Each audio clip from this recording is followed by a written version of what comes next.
సంబంధించి ఇట్లా ఉంటుంది. ఆంధ్రప్రదేశ్లో ఎలా ఉంది గుణప్రకాష్ గారు? ఆంధ్రప్రదేశ్లో పోటాపోటీ యుద్ధం నడిచింది.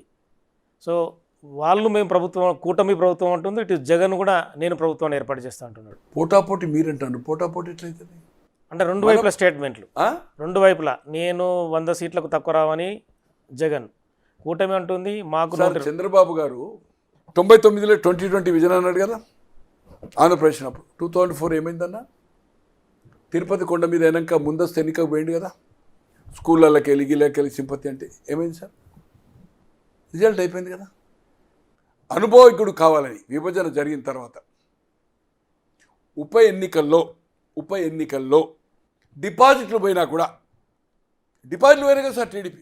దాదాపు ఇక్కడ ఉప ఎన్నికలు అయినాయి కదా రాజీనామాలు అయినప్పుడు, దాదాపు 30 చిల్లర ఏదైతుందో చిత్తు కొడిపోయారు. 18 సీట్లు ఆంధ్ర 17, ఇక్కడ సురేఖ 18లో 15 గెలిచింది కదా సార్, డిపాజిట్లు పోయినాయి కదా సార్. ఇప్పుడు నంద్యాల ఉంది సార్, నంద్యాల దాదాపు 11 రోజులు తిరిగింది సార్ ఊరుకు ఉప ఎన్నికల్లో. ఉప ఎన్నిక అయింది కదా సార్, బ్రహ్మానంద రెడ్డి గెలిచింది చూడండి, ఇది మన ఆయన భూమా చనిపోయిన తర్వాత టీడీపీ గెలిచింది కదా, మళ్ళీ గెలవలే కదా. ఇప్పుడు ఒక అవకాశం ఇమ్మని అడిగింది జగన్, ఒక అవకాశం ప్రజలు నమ్మిండ్రు, నవరత్నాలు ఇంప్లిమెంట్ చేసిండు, దాంట్లో అనుమానం లేదు. విడతల వారీగా మధ్య నిషేధం చేస్తానడు కదా, దాని మీదే లోన్ తీసుకున్నావు కదా. నెక్స్ట్ ఎన్నికల్లో అంటే ఈ 2024 ఎన్నికల్లో సంపూర్ణ మద్య నిషేధం చేసి ఎన్నికలు పోతాన్నాడు. దాంతో ఏం జరిగింది అనేది దేశంలో ఎక్కడ లేనంత, ఇప్పటివరకు స్వాతంత్రం వచ్చిన తర్వాత ఒక ఓన్ బ్రాండ్ పీటర్ స్కాట్ దొరకది, మ్యాక్డోల్ విస్కీ దొరకది, బ్లాక్ పెప్పర్ దొరకది, దాని పేరేంది ఓల్డ్ టావెరన్ దొరకది. అదొక డిఫరెంట్ హోల్సేల్ గవర్నమెంటే, రిటైల్ గవర్నమెంటే. క్యాష్ ఏందన్నా?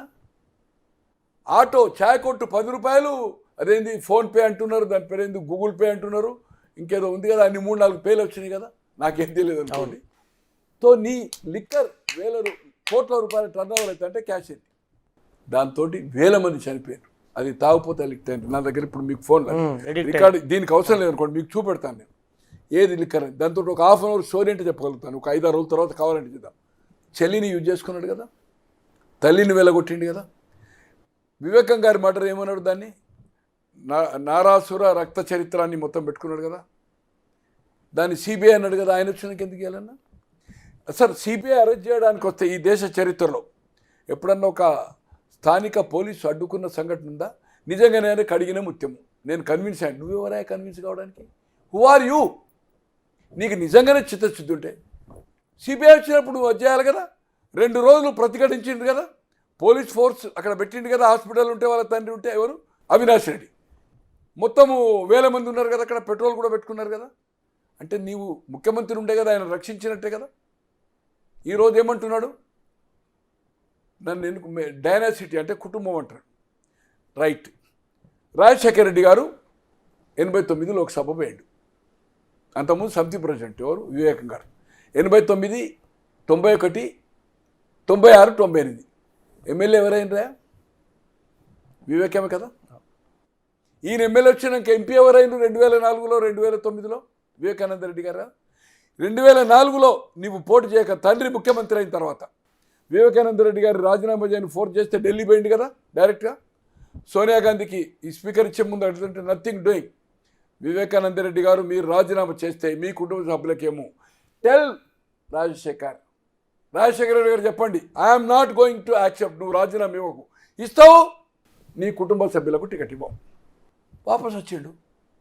నువ్వు తండ్రి ఉండగా నువ్వు నీకు ఎంపీ కావాలి, నువ్వు కుటుంబ సభ్యుని కదా. ఇవాళ నీ చెల్లెందుకు కావద్దే? ఇవాళ సూర్యప్రతాపరెడ్డి కొడుకే కదా ధర్మవరం ఎమ్మెల్యే, వాళ్ళ బాబాయే ఇక్కడ మన పెద్దారెడ్డి కదా, ఆ వెంకటరామరెడ్డి వాళ్ళ బావమరిదే ఎమ్మెల్యే కదా, చెవిరెడ్డి భాస్కర్ రెడ్డి ఇక్కడ ఎంపీకి వచ్చిండు కదా, కొడుకే కదా. కరుణాకర్ రెడ్డి అక్కడ తిరుపతి బోర్డు మళ్ళీ చైర్మన్ ఇచ్చినావు కదా, ఆయన కొడుకు ఎమ్మెల్యే ఇచ్చినావు కదా. పోనీ నీ బాబాయ్కి ఇచ్చినావు కదా, సొంత పిన్ని వైవి సుబ్బారెడ్డి కదా, నీ మేనమామకే ఇచ్చినావు కదా కమలాపూర్. అటువంటిది నిజంగానే నీకు ఆమెకి ఇవ్వాలని లేకుంటే ఆమెను ఎందుకు నువ్వు రాజకీయాల్లో దించినావు? ఎందుకు నీ తల్లితో చెప్పావు ఎంపీ ఇమ్మని, ఎంపీ ఇస్తా అని? పోనీ ఎవరైతే నీ తండ్రిని చంపడానికి రిలయన్స్ అని దాని మీద దాడులు చేయించినావు సార్, కేసులు అనేవి పార్టీ నుంచి సస్పెండ్ చేసింది సార్. ఎవరిని? వంశీచంద్ర రెడ్డి. ఎలా? CWC member, national now contesting MP, MLA కూడా అయిండు. ఆ కేసు అయిన తర్వాతనే ఎమ్మెల్యే అయింది కదా. ఎన్ఎస్సీ ప్రెసిడెంట్ ఉండే. ఇవాళ నా తండ్రిని చంపడంలో రిలయన్స్ హస్తం ఉండదని రిలయన్స్కు రెడ్ కార్పెట్ ఇచ్చి రాజ్యసభ ఇచ్చినావు కదా నువ్వు. నీ తండ్రిని చంపినకి ఇచ్చినట్లే కదా. ఈరోజు నీ తండ్రితో నీతో సేలేండు Konathala Ramakrishna, హారెస్ట్ politician in the state, వట్టి వసంత్ అండ్ కొనతాల రామకృష్ణ. అటువంటి పార్టీలో ఉంటే దాడి వీరభద్రరావు కౌన్సిల్ ఫ్లోర్ లీడర్ ఉండే టీడీపీకి. ఈరోజు రాజశేఖర రెడ్డి బతుకుంటే 7 కోట్ల అమ్మేవాడు అన్నాడు. అతన్ని తీసుకొని ఇతన్ని బయటకు పంపించినావు కదా. రోజా నీ బట్టలు చింపింది కదా నీ నాన్నను, ఇవాళ నీ చెల్లె ఆమె. బొత్స సత్యారాయణ నీ తల్లి నడిపించింది కదా బై ఎలక్షన్ ఎమ్మెల్యేస్తే. ఫ్లోర్ ఆఫ్ ద హౌస్ ఇవన్నీ రికార్డు ఉన్నాయి. ఫ్లోర్ ఆఫ్ ద హౌస్ రోజాదేమో బయట, దాడి వీరభద్రరావు కౌన్సిల్ రికార్డులో ఉంది, అసెంబ్లీ రికార్డులో ఉంది. మీరు రాజకీయ వారసులు కాదు, ఆస్తిక వారసులు మాత్రమే మేము అని చెప్పి ఒక సందర్భంలో ఆమె కళ్ళకు నీళ్ళు తెచ్చుకుంటూ కూర్చుంది గద్గద్ కంఠంతో. ఈయన ఇంటర్ఫేర్ అయి మాట్లాడిండు. ఒక మంత్రి అయితే ముఖ్యమంత్రి మాట్లాడాలి, అయితే లెజిస్లేటివ్ అఫైర్స్ మినిస్టర్, ఏ మంత్రి ఎమ్మెల్యే మాట్లాడాలన్నా ఒక ప్రతిపక్ష సభ్యులు పాయింట్ ఆఫ్ ఆర్డర్ మాట్లాడాలి.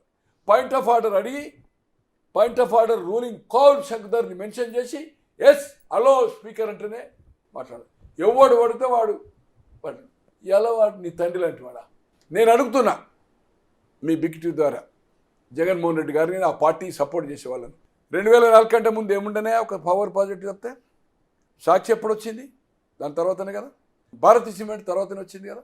ఇవాళ బెంగళూరు ప్యాలెస్ 2 ప్యాలెస్లు హెలిఫ్యాడ్లు ఏదైతుందో దాని తర్వాతనే వచ్చింది కదా. ఇలా హైదరాబాద్ అంటే తండ్రి చనిపోయినాక కన్స్ట్రక్షన్ ఇది రెడ్ ఫోర్ట్ లెక్క, దాని పేరేంది ఫోర్ట్ గోల్కొండ కోట లెక్క గోడ కట్టింది. మీరు చూసిన ఎప్పుడైనా లోటస్ పండు ఎక్కడి నుంచి వచ్చినాయి? ఏం కష్టం చేసి సంపాదించినావు నువ్వు? తండ్రిని అడ్డం పెట్టుకునే కదా. దాల్మియా నీకేమన్నా చిన్నప్పుడు ఏదైనా క్లాస్మేటా, లేకపోతే బంధువా? ఇండియా సిమెంట్ బంధువా? పెన్నా సిమెంట్ బంధువా? తండ్రి పవర్ నడ్డు పెట్టుకొని 1000 కోట్లు సంపాదించినావు. అల్లి బిల్లి కంపెనీలు పెట్టావు. ఈ భారతదేశ చరిత్రలో ఏ ముఖ్యమంత్రి కొడుకైనా కానీ బిడ్డ కానీ ఇటువంటి కంపెనీలు పెట్టినప్పుడు చూడండి చరిత్రలో. అటువంటిది నువ్వు నీ చెల్లిని ఏదైతుందో పైరేవుల కోసం వచ్చింది. నేను ముఖ్యమంత్రి అయింది కుటుంబం కోసం కాదు ప్రజల కోసము అని కథ చెప్తున్నావు. నీ దాంట్లో అన్ని ఏదైతుందో 2 3 ఒక కుటుంబ సభ్యులు ఇచ్చి నలుగురికి ఇచ్చి ఈరోజు నీ చెల్లిని ఏదైతుందో నీ భార్య కోసం ఈరోజు రాజశేఖర రెడ్డి బ్లడ్ లేకుండా చేసిండు. ఆయన ఒక్కడే ఎంటైర్ భారతీ కంట్రోల్ ఏది పులివెందులు అనేది. ఎప్పుడు రాజశేఖర రెడ్డి గారు వాళ్ళ తల్లి సర్పంచ్ తమ్ముని తెచ్చాడు, తనయుడు. బట్ ఏ రోజు వాళ్ళు బంధువులైనా పాలోలే. బట్ ఆ కుటుంబాన్ని రాజకీయంగా వాళ్ళకి ఏదైనా హెల్ప్ చేసిండు, లోకల్గా వాళ్ళు సాయం చేయాలి తప్పితే వాళ్ళని రాజకీయంగా పైకి తెస్తే ప్రమాదమని ఎప్పుడు ఏదైతుందో. ఎందుకంటే రాజారెడ్డి గారు డిఫరెంట్ బ్యాక్గ్రౌండ్ అనుకోండి. బట్ రాజశేఖర రెడ్డి గారు రాజకీయాలు వచ్చిన తర్వాత ఫ్యాక్షన్ బంద్ చేసిండు. కాకుండా అతని పరిపాలన జగన్మోహన్ రెడ్డి గారు అన్నిట్లో ఓన్లీ ఆ నవరత్నాలే 2,65,000 పంచాడు. బట్ కొత్త ఉద్యోగాలు రాలే, పరిశ్రమ రాలే, రోడ్ కనెక్టివిటీ లేదు. తర్వాత మట్టి ఇసుక, తర్వాత ఈ సైట్లు ఏదైతే అవుట్ సైడ్స్ ఇచ్చారు కదా అక్కడ ఉన్న అధికారంలో ఉన్న శాసనసభ్యులే ల్యాండ్ కొన్నారు, మళ్ళీ గవర్నమెంట్కి ఇచ్చారు. ప్రజలకు అందుబాటులో లేకుండే. 2010 నుంచి 19 వరకు నిత్యము 365 రోజుల్లో 365 రోజులు అవైలబుల్ ఉంటాయి. ఢిల్లీలో ఉంటే 100 మందిని, జిల్లాకు పోతే 1000 మందిని, ఇక్కడ కూడా 1000 మందిని 5 గంటల నుంచి తండ్రిలాగా కలిసాడు. ముఖ్యమంత్రి అయినాక గాయబ్. సో ఇవన్నీ ఏదైతుందో ఇంకోటన్నా ఈ భారతదేశ చరిత్రలో ఎవరన్నా స్కూల్స్కు మన పార్టీ కలర్ వేసిందన్న గ్రామ సచివాలయం పెట్టిండు, వాళ్ళకి ఇచ్చింది 5,000. మీరు చెప్పండి సార్ వెయ్యరు మినిమం వేజ్ ఎంత అని ఇవ్వాలా? అంటే ఇంకా 8-10 ఏళ్ళకి వెళ్ళి 270 కదా, 8,000 ఇవ్వాలి కదా, ఇవ్వలే కదా. తిరుపతి కొండపైకి ఇది పెడతారన్నా. ఇవాళ ఒక పాస్ పుస్తకం మీద ముఖ్యమంత్రి ఫోటో ఉంటుందన్నా. ముఖ్యమంత్రి అయిన వాడు 5 ఏళ్ళకి వస్తాం కదన్నా. గవర్నమెంట్ ఎంబులం అన్నా రాజముద్ర ఉండాలన్నా. ఎవరైనా వేసుకున్నా గ్రామ సచివాలయం పెట్టి సాక్షి కంపల్సరీ తీసుకోవాలి. సర్క్యులేషన్ పెంచడం. ఒక 80 మందిని తీసుకుపోయి అక్కడ అబ్జర్వ్ చేసుకున్నావు. 100 కోట్లు ఏదైతుందో వీళ్ళ అడ్వైజర్ల మీద ఈ స్టాఫ్ అంతా నువ్వు ఖర్చు తక్కువ తీసుకున్నావు. ఇవన్నీ ఏదైతుందో ఇంకోటి కక్ష సాధింపు కారణం లేకుండా అణిచివేసే కార్యక్రమం చేశాడు. ఒకటి వివేకం మర్డర్, దాన్ని వాళ్ళ చెల్లిది తల్లిది పరిపాలన పరంగా ఏదైతుందో ఇటువంటి మూర్ఖత్వమైన నిర్ణయాలు. ఈరోజు ఇందిరాగాంధీ గారు అధికారం కోల్పోయిందమ్మా. 64లో ప్రధాని అయ్యాడు. వాళ్ళ ఫాదర్ 47 నుంచి 64 వరకు ఉన్నాడు. 64లో లాల్ బహదూర్ శాస్త్రి 66లో చనిపోయాడు. 66 నుంచి 77. 11 ఏళ్ళు చేసి కర్ణాటక, ఆంధ్రప్రదేశ్ 2 రాష్ట్రాలు తిరిగింది కదన్న. 78 ఫిబ్రవరి జరిగిన ఎన్నికల్లో కాంగ్రెస్ అయిన తర్వాత అంబాసిడర్ కారు తిరిగింది కదా. 27 జనవరి నుంచి 23 ఫిబ్రవరి వరకు, 25 నాడు పోలింగ్, 27 కౌంటింగ్, 3 నాడు లీడర్ ఎలక్షన్, 6 మార్చి ప్రమాణ స్వీకారం చేసిండు. ఇక్కడ చెన్నారెడ్డి గారు, అక్కడ దేవరాజర్స్ గారు. రామారావు గారు 83లో అది సింపుల్ రథం కదా. 85లో అదే కదా, 89లో అదే కదా, 94లో అదే కదా. ఎక్కడన్నా చెట్టు కొట్టిందన్న ఈ దేశంలో ఎక్కడ నిన్నారన్నా? 3 బస్సులు, ఏది పెద్ద, ఏది మన దాని పేరేంది, జాంబో విమానం లెక్క, వాటికి తిరగడానికి, వాటికి మూమెంట్కి ఏదైతుందో 3 బస్సులు. అంటే మీరు ఒక్కటే అనుకుంటున్నారు, ఇక్కడ మీటింగే హెలికాప్టర్ మీద అక్కడ ఉండాలి కదా వల్ల రోడ్ షోకు. 3 బస్సులు.